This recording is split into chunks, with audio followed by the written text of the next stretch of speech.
এই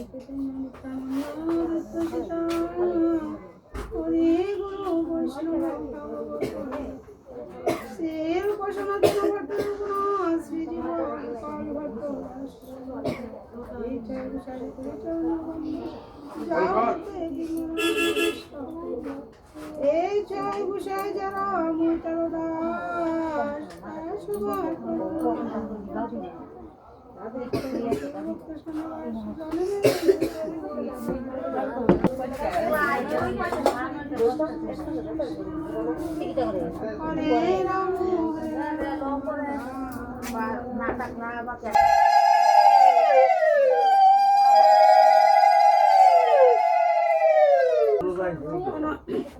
দেবাদি ব্রাহ্মণে নাই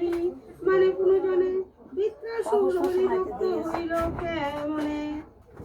এটা সে বৃত্রাসুর একজন রাজা ছিল, হ্যাঁ, তাইলে জানি অসুর হইলে সবসময় মগ্ন থাকে, দেবাদি ব্রাহ্মণ কিছু মানে না, কিন্তু বৃত্রাসুর হরিভক্তকে বাবা একজন রাজা ছিলেন, তাইলে কি করছে ধরে গেছিল এমনই ভগবানের ভয় করছে, বিষ্ণু রথ পাঠাইছে, এই রথে তাইলে একবারে স্বর্গে গেছে, অনেক দেবতা স্থানে গেছে। একদিন স্বর্গে দেখে কি তা শিবের কুলে লইয়া পার্বতীরে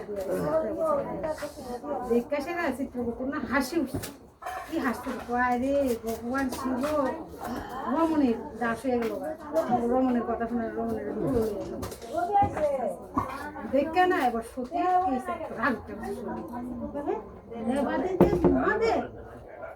ব্রহ্মা দেবতারা পর্যন্ত তার শ্রদ্ধা ভক্তি করে নমস্কার করে, আর দুই বেড়াকে রায় বেড়ায় সেরা হাসতে আছে শিবের দিচ্ছে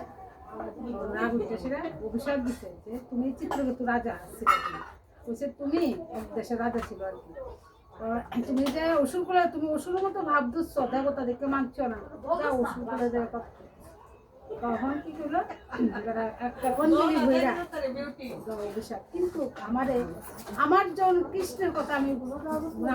আমি কৃষ্ণের জন্য অভিশাপ দিছে কিন্তু কি যে আমার থেকে তখন শিব পার্বতী যখন যাইতে হয়েছে এবারে আসন ভাঙবিরা, তখন শিবে কইছে পার্বতী তুমি যে তাই অভিশাপটা দিছো, সে সশরীরে এমন বিষ্ণু ভক্ত স্বর্গে আইছে, তাই নিজে পারলো একজন বিষ্ণু ভক্ত নরম সত্য গুণে আর তমগুণ নাই, রজগুণ নাই, তোমারও পারত অধিক এমন করছে তাই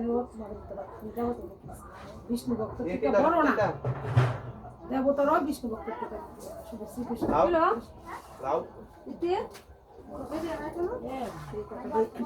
মানে